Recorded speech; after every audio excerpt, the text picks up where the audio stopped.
Olá a todas e todos,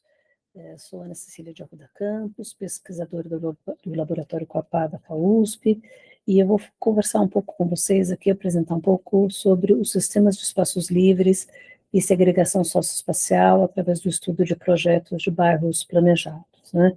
Na verdade, esse trabalho é resultado, né, da minha pesquisa de pós-doutorado, que foi desenvolvida na FAUSP, e que teve como supervisor o professor Eugênio Quiroga, e os dois alunos de graduação que trabalharam comigo esse tempo todo, Maria Eduarda Paiva e João Pedro de Almeida Betelli, né? Gostaria também de agradecer muitíssimo a organização do evento, pela oportunidade aqui de trazer um pouco desse trabalho, né? Que começa, na verdade, com a pesquisa de doutorado, né, que tratou do sistema de espaços livres projetado pela iniciativa privada, né, através do estudo de dois empreendimentos, né, a Favela Tamboré, aqui em Santana do Parnaíba, e Barueri, próximo a São Paulo, e Barra da Tijuca, no Rio de Janeiro. São dois empreendimentos, né, de muito grande porte, desenvolvidos no início de meados da década, né, de 1970, e que tem, né, nesses empreendimentos, muitas vezes monofuncionais, um grande embate, né, com a nossa urbanização, né, a questão da monofuncionalidade, da restrição de acesso, do cercamento, muros, né, de vários desses empreendimentos, impactou, né, muito a nossa organização nas décadas que se seguiram, né. É claro que os dois empreendimentos têm as suas particularidades, principalmente em relação ao papel do poder público, mas acabaram influenciando, enfim, largamente a nossa urbanização, né. Então, eu conheci posteriormente, há pouco tempo, né, esse projeto da Granja Marileus, em Uberlândia, do escritório de Fernier, Arquitetura e Urbanismo, que trata, né, na verdade, dos bairros planejados, né. Foi uma grande surpresa. Puxa, o que será que esses escritórios e o mercado imobiliário está desenvolvendo nesse sentido, né? E, em contraponto, né, aos loteamentos fechados, ou de acesso restrito, eles pretendem aqui, na verdade, a multifuncionalidade. Então, são, claro, empreendimentos voltados para a habitação, mas que também envolvem serviços, comércios, até mesmo plantas industriais. E quando nós falamos, né, também das questões habitacionais, são também propostos, né, tipos diferentes de residências. Claro que teremos aí as residências unifamiliares, né, os seus lotes individualizados, mas também há a questão dos edifícios, né, às vezes de baixo gabarito ou de mais alto gabarito, e que esses diferentes usos, né, esse zoneamento possível, né, de ser feito desses diferentes usos, permite o faseamento dos empreendimentos, né. Então, diferente de um loteamento onde são abertas as ruas e vendidos os lotes, isso tem que ser feito na sua totalidade. Aqui eles conseguem fazer por etapas, né? E o fato de trabalhar muitas vezes com verticalização permite, né, esse maior adensamento populacional, se comparado com os loteamentos, né, fechados, permitindo, então, usos como comércio, serviços aí em maior escala. Então, a partir, né, desse tipo de projeto, eu comecei, então, a pesquisa e então, selecionei 6 escritórios que eram reconhecidos por desenvolver projetos de bairros planejados. É claro que existem outros, né, nunca foi o objetivo fazer uma varredura nacional nesse tipo de produção, mas a partir desses 6 escritórios, que são reconhecidos, inclusive, pelo próprio mercado imobiliário, né,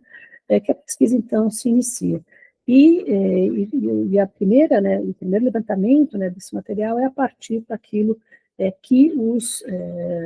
esses escritórios colocam, ele fornece nos seus próprios sites, né? Então, é aquilo que eles querem comunicar com a sua produção. É muito diferente da gente poder fazer um primeiro contato e eles selecionarem o material, né? Então, o material que estava ali disponível no site, e que, ao fazer esse primeiro mapeamento, foi também uma grande surpresa, porque eles estavam em 16 estados brasileiros e Distrito Federal, estavam presentes nas 5 regiões do país, e em 5 dos nossos 6 biomas, exceto o Pampa. Então, já começou a mostrar uma coisa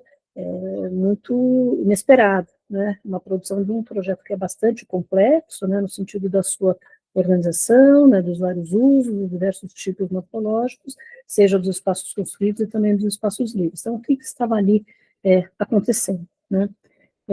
Então, esse primeiro levantamento, né,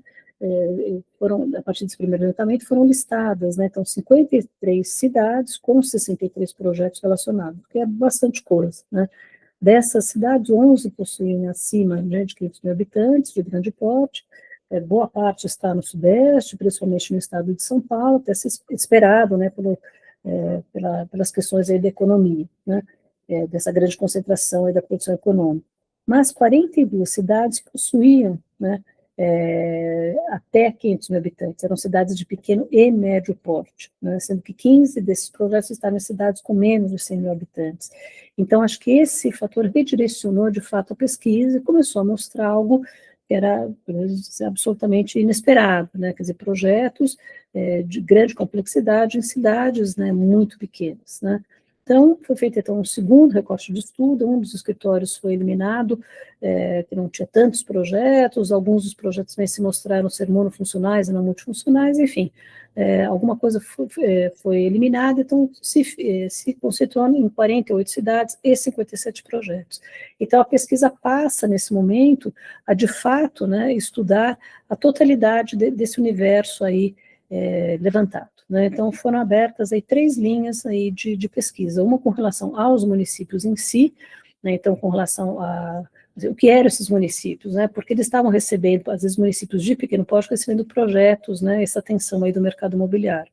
Então, foi feito o levantamento de dados socioeconômicos em várias bases, principalmente IBGE, a inserção regional, né, e as atividades econômicas do município, então aí o REGIC tem um papel muito importante, né, para esse entendimento, a questão do crescimento demográfico, outros dados censitários, né, a questão do tipo, né, de domicílios, né, que o IBGE também nos mostra, questões ligadas ao saneamento, e também a análise, né, dos planos diretores com relação ao parcelamento do solo, que eles, então, colocavam com relação aos sistemas de espaços livres, né. Uma segunda linha foi direcionada à inserção, né, dos projetos e sua relação com os municípios, né, então essa inserção do projeto na malha urbana pré-existente, a sua diversidade de programas de uso, tipos morfológicos comparado com o que eram as cidades, né, possíveis, assim, conexões também. E depois a questão a terceira linha, a análise do projeto em si, sobre vários aspectos, né, então a integração, por exemplo, com suporte biofísico, a questão das áreas de preservação permanente, as APPs ou matas existentes, relevo, né, qual era o fator estruturante dos projetos, se malha viária e ou os espaços livres, se os espaços livres projetados estavam integrados ou não, né, com relação ao todo aí da proposta, esse fator da conectividade com o entorno, será alto ou baixo, esse que era um fator que era bastante importante, que reuniu, na verdade, das várias variáveis, né, elencadas, uma combinação entre elas para chegar a essa questão da conectividade. A questão do isolamento ou integração, né, com os tecidos urbanos, né, já pré-existentes, então, os muros, portarias, áreas verdes, malha viária, a questão do traçado desse sistema viário, isso foi importante não só pela questão morfológica, né, desse traçado, mas para entender como esse traçado, às vezes, isolava o empreendimento, às vezes ele era fundamental para definir algumas zonas de uso no próprio empreendimento, né. A questão da volumetria proposta, isso foi interessante, porque nem alguns escritórios delimitavam regiões, né, áreas de uso, mas não trabalhavam a questão da volumetria proposta dos espaços edificados, a sua relação com os espaços livres, então avançar um pouco também nesse entendimento, né. Então, aqui eu trago algumas dessas análises, né, comparativas entre os projetos. Então, nós temos aqui, com relação, por exemplo, à inserção urbana, né, da Gleba, acho que é um fator importante, porque 40%, né, desses empreendimentos estavam na borda urbana ou nas áreas periurbanas, e mais 30% deles estavam, de fato, o que nós chamamos de salto, né, eles já estavam destacados ou desconectados dos tecidos urbanos pré-existentes. Então, a somatória deles, mais de 70%, ou nas áreas periurbanas ou destacadas, é uma questão importante, porque a gente começa a falar de uma fragmentação, né, desses tecidos urbanos, né, então isso é muito preocupante, né. Agora, positivamente, 20%, mais de 20%, eram projetos que de fato estavam inseridos na malha urbana, né? É lógico que com graus aí diferentes, né, de conectividade, mas que eles tinham essa proposta de estar, né, ou foram implantados em glebas dentro da cidade já, né, o que já traz aí uma outra conotação aí da inserção, né, desses projetos. Com relação à conectividade urbana propriamente dita, né, entre parcial, né, que são esses 47%, e baixa, né, nós temos aqui mais de 70%, né, das propostas, né. Conectividade parcial, o que pode ser às vezes, só para entender, né, então às vezes eu posso ter um sistema viário conectado, né, uma malha viária pré-existente, mas os empreendimentos são muito condomínios, ou assim, são estruturas por si só mais isoladas, né, ou a gente tem uma conectividade, eu tenho, por exemplo, uma rua, mas é uma rua que é uma única entrada para o empreendimento, então, às vezes, é por isso que a gente vai chamando, às vezes, de parcial, né, ou baixa mesmo, né, mas a gente teve aí quase 20% das propostas com alta conectividade, né, o que é bastante interessante também, quer dizer, aí é um pouco da própria linha dos escritórios, né, e as entrevistas, depois como eu vou falar, elas vão ser bastante importantes nesse sentido para a gente entender um pouco o papel dos projetistas e a relação desses escritórios com o poder público local, né. O elemento estruturador determinante no projeto não tem jeito, quer dizer, quase 78% é a estrutura viária mesmo que vai definir o projeto, né. Alguns escritórios colocam, inclusive, que isso eles partem realmente do sistema viário, porque é isso que vai ficar no longo tempo, né, no longo prazo, e que o que vai acontecer em cada quadra, enfim, isso depois pode ser negociado, isso pode ser transformado, né, e que apenas 14% das propostas tratam, de fato, o espaço livre como elemento estruturador do projeto, né, então ele não é apenas, digamos, algo, um elemento, seja matas ou rios, etc., não são ali apenas como algo a ser obedecido em função da legislação ambiental pertinente, né, mas que de fato ele estrutura o projeto, tal. Então a gente tem um campo muito grande para avançar nesse sentido. O que vocês estão vendo às vezes como NA, às vezes alguns são planos urbanos, então que a gente não consegue ler da mesma forma que os projetos, ou não temos aí informações suficientes para tratar o assunto, né. Com relação, por exemplo, a outros aspectos aí mais focados nos projetos em si, uma preocupação foi a questão da qualificação dos elementos naturais pré-existentes, se eles de fato eram incorporados enquanto partido de projeto, né? E aí, nesse ponto, então, 42% não qualificam. Então, uma grande dificuldade de pensar, né, às vezes, por exemplo, o relevo, né, como um fator para criar visuais, ou pensar uma mata, né, que pudesse servir como área de lazer também, às vezes com um caráter mais restrito, ou mesmo mata ciliar, uma área de APP junto aos rios, que pudessem trazer aí outra vivência. Então, algo também, né, que a gente possa avançar nesse sentido, né. Quase 30% vão qualificar, sim, a partir dessas pré-existências, o que é bastante positivo, né.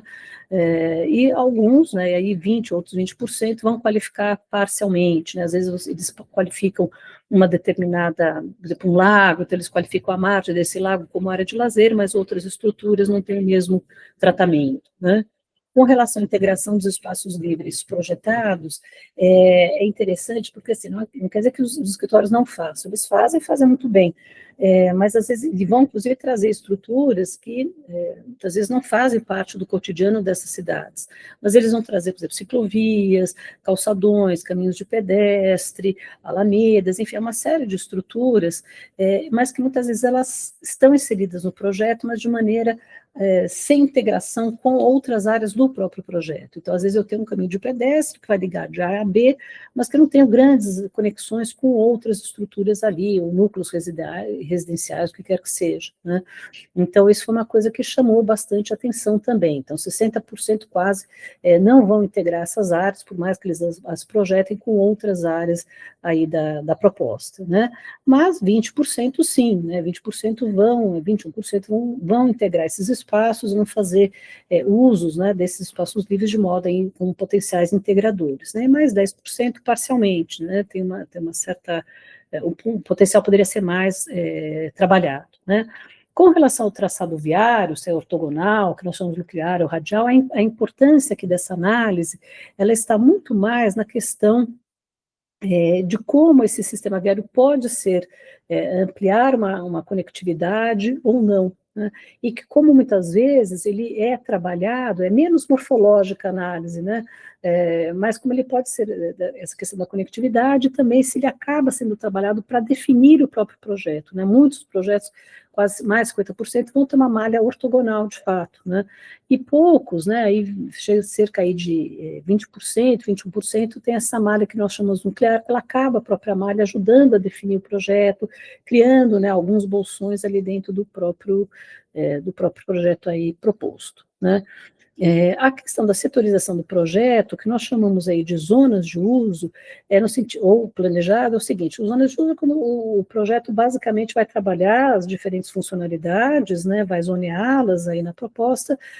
mas não vai muito além disso, né. Alguns projetos não, que é o que nós chamamos de planejado, que de fato vão entrar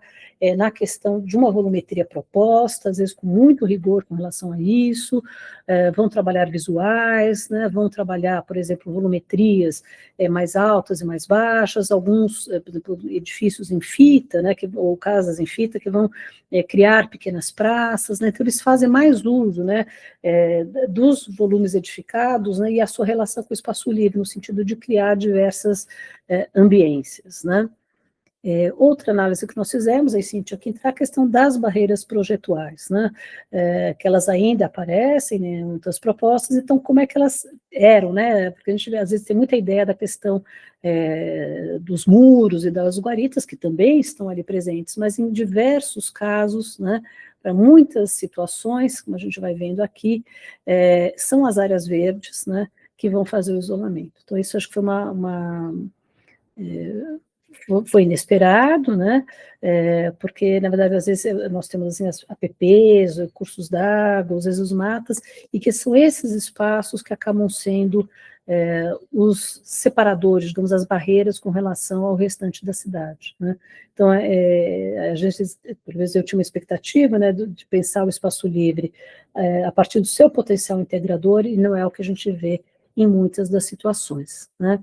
De toda forma, né, ainda temos muros, temos guaritas, mas isso acho que foi um fator aí que não era esperado da gente encontrar, né. Lógico que a gente pode pensar que uma APP, mesmo estando no limite de uma propriedade, ela pode servir, às vezes, com pequenos caminhos, outras coisas, para integração com outros espaços livres da própria cidade, né, o que a gente acabou não verificando na maior parte dos casos, né. Então, a partir dessa análise, que foi bastante exaustiva, né, das cidades todas, né, dos seus projetos, nós nos voltamos, então, a um terceiro recorte, que é esse recorte final, chamado que nós pegamos as 38 cidades abaixo de 500 mil habitantes, então cidades, de fato, de pequeno e médio porte, e os 39 projetos relacionados, né. É lógico que isso é um corte mais fácil, né, de fazer da questão do número de habitantes, mas que depois a gente retoma com a questão do REGIC, né, de outras áreas, das áreas de influência e tal, é uma coisa um pouco mista, de forma de análise. Esse corte é uma questão mais operacional mesmo, né. E, como eu falei, as entrevistas com os escritórios foram fundamentais, agradeço muito aí o tempo todo, né, que nos foi dispendido, inclusive fornecendo outras informações, porque dali a gente conseguiu entender mais a relação, né, dos projetistas com o poder público local, o partido de projeto de cada escritório, como eles entendiam, na curiosidade que eu tinha, a questão dos sistemas baseados na natureza, se eles apareciam mais de forma mais pontual, se eles entendiam isso como questões aí de drenagem ou mesmo de saneamento, né. Então foi bastante importante confrontar depois os projetistas, né. Então, nesse momento também desse corte para cidades de pequeno e médio porte, nós fizemos, então, toda uma cartografia a partir de estudos dos sistemas de espaços livres e outras também, né, mas, fundamentalmente, entender, mapear, né, os espaços livres na cidade e sua relação com esses projetos, né. Eu vou trazer aqui alguns, só 4 estudos de caso, né, que acho que alguns muito emblemáticos, embora a gente tenha muito mais que pudesse trazer, né, até pelo tempo. Mas esse aqui é o Campo Novo de Parecis, acho que é uma das cidades que mais impactaram, aí quando a gente estava fazendo a pesquisa, né, do escritório de Fournier, ainda está em fase de projeto, mas eles tiveram um crescimento muito expressivo. Então, eles passam no censo de 2000, de pouco mais de 5 mil habitantes, para quase 46 mil habitantes no censo de 2022, né? Então, um crescimento muito expressivo, E quando a gente vai ver a atividade econômica, né, voltada à agroindústria, né, então eles são o maior produtor de semente de girassol do país, né, semente, óleo de girassol, milho de pipoca, enfim, e processam também isso no município, né. Então a gente vai ver, eles são centro de zona A, então não é das maiores hierarquias, né, dentro do REGIC, mas eles têm esse papel, essa produção aí que é bastante expressiva. Então isso leva, né, aos estudos, por exemplo, se a gente pegar as redes, né, por exemplo, Recime, né, de cidades médias, que tem muita coisa publicada, né, sobre o assunto, a rede Micropoli, que é sobre as pequenas cidades, vai fazer outras análises, né, então eles vão dizer, olha, embora às vezes a cidade seja de pequeno porte, ou mesmo isolada dentro de uma rede de cidades maior, é essa produção que as faz ter uma conexão global, muitas vezes, né? Então, acho que isso que é muito surpreendente, né? Às vezes a gente tem um olhar muito para as grandes cidades ou metrópoles, né? Mas essas pequenas cidades têm outros processos que é muito importante a gente conhecer, que tem muito ainda a avançar, né? Em termos de saneamento, quase 95% da cidade não tem, né, saneamento, não está ligado à rede, então, ao conversar com o escritório, né, aqui a gente vê uma grande linha aqui, né, de APP aqui no centro, que vai orientar, que vai estruturar o projeto, nessa conversa eles vão dizer, não, olha, na verdade, esse é um tabuleiro, né, de drenagem muito difícil, então a APP foi pensada assim, enquanto solução, né, baseada na natureza, como forma aí de drenagem desse empreendimento, né, a gente percebe também que eles têm casas, né, unifamiliares, mas também tem edifícios, né, tem uma área aqui de comércio e serviços que eles vão receber também, a proposta é receber parte, né, das estruturas, né, do poder público local. Eles têm algumas vias projetadas, mas que, né, que podem vir, né, a conectar, né, mas eles acabam depois fechando, né, nesses núcleos, né, esse acesso também vai ficando um pouco mais restrito. E também essa APP, que poderia ser fator de integração com a cidade, acaba sendo tratada, enfim, na área dentro mesmo do empreendimento, né? Aqui a gente mostra, né, na verdade, várias das cidades acontece isso, a dimensão do município é muito maior e a área urbanizada é muito, muito pequena em relação ao todo aí do município. Então, aqui já começa a gente a mostrar, né, a questão, né, desse mapeamento do sistema de espaços livres, e da mesma forma que o Spot coloca, né, para cidades médias, né, que a gente começa a ter uma fragmentação, né, espacial, né, da cidade, então a gente começa a ter, por exemplo, linhas aí, grandes linhas aí de transporte, né, rodovias principais, concentrando, né, as indústrias ou galpões de logística, né, e a gente já vê como essa proposta, esse projeto já se desloca, né, grandemente do tecido urbano aí já existente. E mais ortogonal, mas ele já tinha, a gente pode ver aqui nessa aproximação, né, que tem aqui uma série de pequenas praças, muitas dessas praças qualificadas, áreas esportivas, mas a gente já começa aqui uma outra forma aí de pensar esses espaços livres muito menos conectados, né, da cidade. Inclusive, eles até têm ciclovias, eu não tenho ciclovia aí na cidade também, né. Esse outro projeto, que é o Masterplan de Marituba, Marituba fica na região metropolitana, né, de Belém, é bastante interessante por vários aspectos, né, projeto do escritório Fernando Teixeira, está em início já de construção, e a cidade de Marituba tem índices muito preocupantes, né, então de grande desigualdade, né, eles constituem um município dormitório, né, 2/3 da população trabalha, né, em Belém ou outros municípios, eles tinham, né, por volta, né, no censo de 2010, quase que 80%, né, da população morando em favelas, né, maior índice do país, né, relativo, né,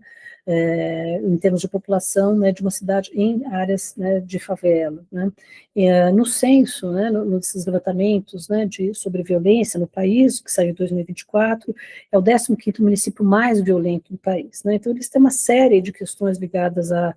saneamento também baixíssimo, uma série de questões aí de uma vulnerabilidade socioespacial e socioambiental bastante importantes, né.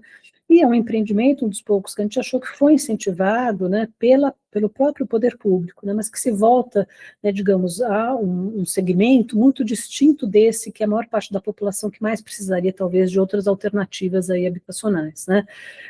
Eles mostram que eles têm uma série de áreas de mata, né, tem o rio, mas acaba isolando, tem uma única via de acesso, não tem nenhuma conexão proposta com o restante aqui da cidade, né. Eles propõem aqui uma volumetria, né, um pouco diferenciada, além, né, das unidades aí unifamiliares. Então, é um projeto de baixa conectividade, vamos assim dizer. Então, a gente tem aqui, isso aqui é um material do próprio escritório, que a gente vai vendo que aquilo que é mais próximo da rodovia, né, possui as áreas de comércio e serviços, depois temos áreas aí de housing, né, que eles chamam uma outra tipologia, né, de outras edificações, assim como áreas de habitação multifamiliar, além dos lotes unifamiliares mesmo. A antiga área de mineração vira lago, né, então tem uma área de lazer voltada para cá, outra, né, como a gente viu ali da Marina junto do rio, mas que esse único acesso acaba limitando muito as possibilidades aí de integração ou trazer isso para a vivência da população, né, em maior escala, né. Aqui já começa o nosso mapeamento de sistema de espaços livres, então a gente vê que boa parte do município é uma unidade de conservação, né,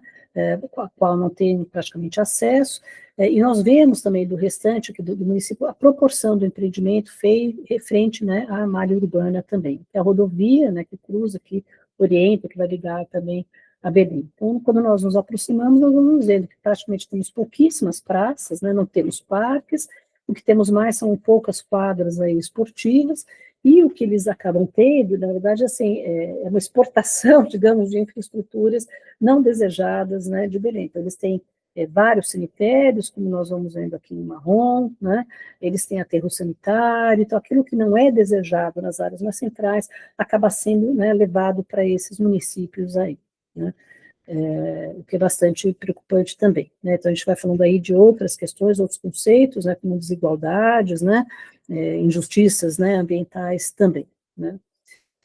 Aqui é um outro exemplo, né, que é Belgrávia,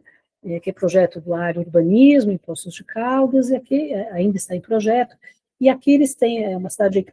também, lógico, tem menos crescimento do que as outras que vimos, mas 20%, uma cidade muito ligada à indústria, ao turismo, já uma capital regional, né, tem outro grau aí de relação na rede de cidades. Mas é um projeto que, em termos de projeto em si, trabalha muito bem as pré-existências, né? Então, eles têm uma declividade acentuada com relação aqui à represa, e vão trabalhando isso, né, inclusive com o escalonamento, né, dessa volumetria edificada, né, edifícios mais altos e mais baixos, gerando visuais, tem diferentes tipos também morfológicos, além, né, das unidades unifamiliares, cada um desses bolsões, né, então aqui a gente fala, né, que é um pouco esse traçado viário, né, mais nuclear, né, mas cada um desses bolsões tem as suas áreas aí também de lazer, trabalham as águas, mas quando a gente vai ver as matas, né, que existem ao redor, outras áreas de infraestrutura que acabam, mesmo as águas, acabam por isolar o empreendimento do restante da cidade, né. Aqui nós vemos, né, no mapeamento também, da mesma forma, a gente vê na cidade que ele já está quase na área periurbana, quase um salto mesmo, com relação aos tecidos mais consolidados, e também áreas aí de uma grande proporção frente, né, às outras áreas da cidade, né, como área mais isolada, como área projetada também. Aqui a gente vai chegando um pouco mais próximo, né. Aqui nós temos as perspectivas, onde a gente consegue perceber bem essa questão do uso do espaço livre como forma também de integração,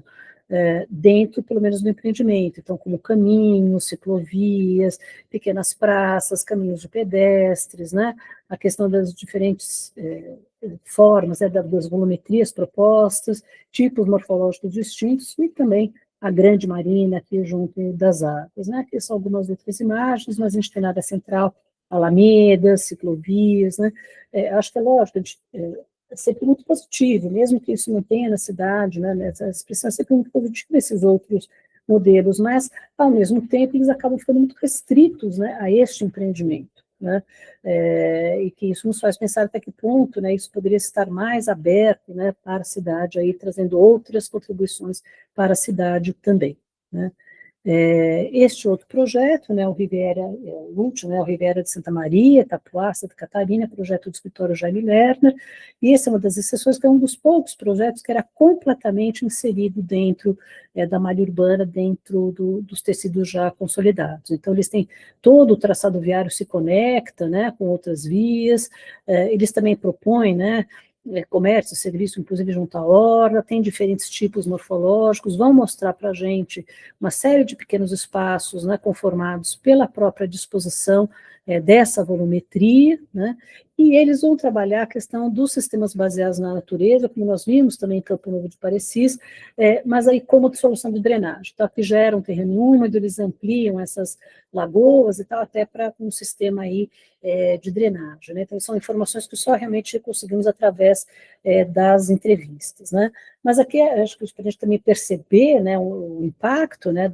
desses projetos, por exemplo, aqui é uma cidade que passa, né, em 2000, no censo de 2000, de 8.800 habitantes para quase 31 mil no censo de 22, né? Então, é um crescimento também bastante expressivo. Então, é uma cidade que recebe, né, um projeto de grande complexidade, uma cidade que tem pouco mais de 30 mil habitantes, né? A base econômica aqui é o turismo, mas é um centro local, quer dizer, das mais baixas categorias ali do REGIC, né, da rede, né, de influência das cidades, né? Baixíssimo também esse saneamento, né? Mas eles vão considerar, né, no projeto, essa questão do suporte biofísico, como trabalhar uma área já com lagoas, uma área que era muito úmida, né? O espaço livre é, de fato, pensado como estruturador ali da proposta, né? Vai além das questões aí de digamos, de seguir, né, a legislação ambiental. Então, é bastante interessante a gente perceber o grau, né, de diversidade que temos aí dos projetos das cidades, né, e das suas relações, né. É claro, assim, que quando eu conversei com os escritórios, eles vão apresentando, por exemplo, tanto o Jaime Lerner quanto o Daphne, eles vão colocar, com relação aos sistemas baseados na natureza, a importância de trabalhar com o poder público, que de fato muitas vezes é mal, digamos, é mal aparelhado, às vezes não tem tantos recursos, né? Às vezes as aprovações são estaduais, não tem um núcleo de aprovação municipal. Então, alguns dos escritórios tentam, de fato, contribuir para o poder público, formando pessoas, né, trazendo outras formas de pensar aí o território, né? Outros escritórios vão colocar uma grande dificuldade de trabalhar justamente nesse sentido, que às vezes os técnicos não podem, além daquilo que está na legislação, sobre pena de serem depois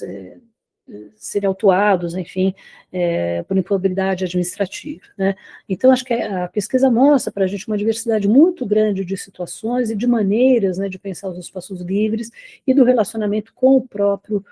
poder público local, né? Então, que abre para a gente outras maneiras de pensar, talvez de contribuir para essas políticas públicas também, né? Aqui a gente vê, né, o município como um todo, a gente, junto aqui da Orla, né, que é a maior parte da concentração, né, da área urbanizada, a proporção que esse empreendimento tem no todo ali da cidade, né. Aqui nós temos algumas vistas, né, então que a gente vê um pouco mais essa questão dessa volumetria proposta, né, e dos vários tipos de espaço livre, seja eixos de caminhos ou praças e tal, que eles vão propondo aqui, né. E aí cada projeto vai ser, de fato, tem as suas particularidades, né? Considerações, acho que do que a gente pôde ver e tratar aqui,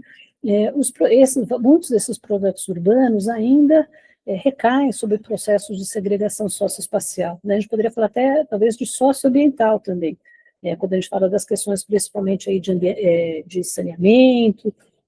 ou de infraestruturas aí que poderiam estar mais socializadas aí no todas as cidades, né? Essa questão da baixa conectividade é bastante preocupante também, seja com relação à proposição, né, do desenho, da malha viária, dos espaços livres, seja também, às vezes, a própria localização física, né, do município. Então, essa questão da fragmentação começa a ser bastante importante também, né. Poucos projetos vão estruturar o plano urbano a partir dos espaços livres, né, então acho que há muito aí a que se discutir, a que se ver a partir disso, não usar o espaço livre como fator, né, de isolamento. O sistema viário, por contraposição, é o grande estruturador urbano. Essa dificuldade de trabalhar os espaços livres está muito voltada, de fato, à questão de um atendimento básico de uma legislação ambiental, não né, da legislação edilícia, e que poderia ser pensada de uma outra maneira, né? Com relação aos tipos morfológicos, né, aos espaços livres, né, são trazidos muitas vezes modelos, né, externos, né, aos padrões locais, e que poucos escritórios vão colocar, salvo um deles, né, de várias audiências públicas com a população, no sentido de trazer. Então, às vezes, eles foram colocar o projeto à prova mesmo. Então, eu falei, olha, realmente a população não estava preparada. Fala, por que tanto espaço livre ou tanta arborização se eu já tenho a mata, né, a pouca distância daqui de onde eu vou morar? Eu quero rua, eu quero asfalto. Então, esse choque, né, entre as propostas, né, e aquilo, as demandas ou as expectativas das cidades ou dos padrões mesmo locais. Então, acho que aí é um campo, né, de muitos conflitos que precisam ser melhor trabalhados, né? O porte, na verdade, desses empreendimentos, ou das propostas, eles trazem, por exemplo, questões como verticalização em cidades que não existe verticalização, nem há necessidade para isso, mas que viabiliza, né, economicamente algumas dessas propostas, né? Uma minoria, né, desses projetos é encomendada pelo poder público, e a contribuição desses empreendimentos às localidades varia muito, de fato, em função de como, da inserção do escritório, né, de projetos nessas municipalidades também, né, da abertura à discussão, ou do próprio relacionamento com os técnicos aí da prefeitura. Então, acho que a pesquisa mostrou, na verdade, situações que não eram comumente, né, notadas ou verificadas, e que ainda temos muito aí que tentar avançar com relação a suplantar essas desigualdades socioespaciais, socioambientais, né, de como trabalhar os projetos, né, com relação aos sistemas de espaços livres, né. Trago aqui, aqui o link dos sites, né, que foram consultados, depois entrevistados, uma bibliografia mais básica daquilo que foi citado, né, e, mais uma vez, agradeço a atenção, agradeço o convite. Então, aqui os e-mails, caso, né, alguém queira comentar, fazer alguma coisa. Vou aqui parar um pouco com esta apresentação, vou aqui desconectar. Eu não sou das mais versadas, eu sinto aqui um pouco parar o compartilhamento, né? Então, fico de fato aqui à disposição, né? E espero que isso sirva aí para algumas reflexões aí a respeito da nossa urbanização. Vou parar a gravação. Muito obrigada mais uma vez.